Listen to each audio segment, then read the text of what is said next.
প্রচণ্ড তাপপ্রবাহের পর টানা এক সপ্তাহ ধরে সারা দেশে বিক্ষিপ্তভাবে বৃষ্টি হচ্ছে। তবে আজ 14 মে থেকে কমে যাবে বৃষ্টিপাতের পরিমাণ। 15 মে থেকে আবারও মৃদু থেকে মাঝারি মাত্রার তাপপ্রবাহ বইতে পারে বলে জানিয়েছে আবহাওয়া অধিদপ্তর।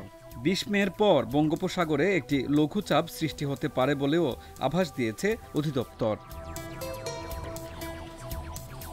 এদিকে টানা 33 দিনের তাপপ্রবাহের পর দেশের পূর্বাঞ্চলে বৃষ্টি শুরু হয় চলতি মাসের 2 তারিখ থেকে। ধীরে ধীরে ঢাকাসহ সারা দেশে বৃষ্টিপাত শুরু হয়। তবে পশ্চিমাঞ্চলে অর্থাৎ খুলনা, রাজশাহীতে বৃষ্টি শুরু হয় 5 তারিখের পর। 6 মে টানা 37 দিন তাপপ্রবাহের পর চুয়াডাঙ্গায় বৃষ্টি হয়।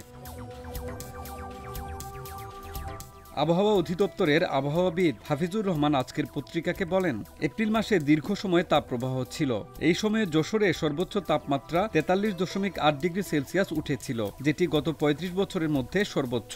এরপর সারা দেশে এক সপ্তাহের মতো বৃষ্টিপাত হচ্ছে। এখন বৃষ্টিপাতের প্রবণতা অনেকটা কমে এসেছে। আগামী 24 ঘন্টা দেশের উত্তরাঞ্চলে বৃষ্টিপাতের প্রবণতা একটু বেশি, তবে দক্ষিণাঞ্চলে কম। আবহাওয়া অধিদপ্তর বলছে, মে মাসের তাপপ্রবাহে রাজশাহী, চুয়াডাঙ্গায় 38 ডিগ্রি সেলসিয়াস থেকে 40 ডিগ্রি সেলসিয়াস পর্যন্ত তাপমাত্রা উঠতে পারে।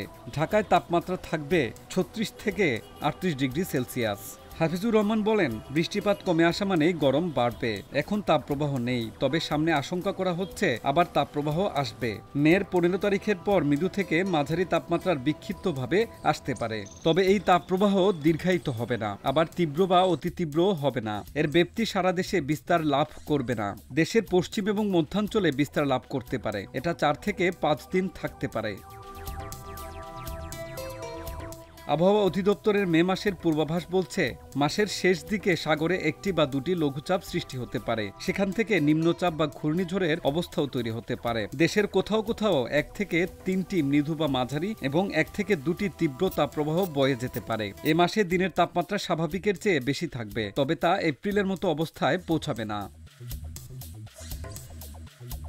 হাফিজুর রহমান বলেন, আগামী 20 এপ্রিলের পর সাগরে একটি লঘুচাপ তৈরি হওয়ার সম্ভাবনা দেখা দিয়েছে। লঘুচাপ তৈরি হওয়ার পর বোঝা যাবে।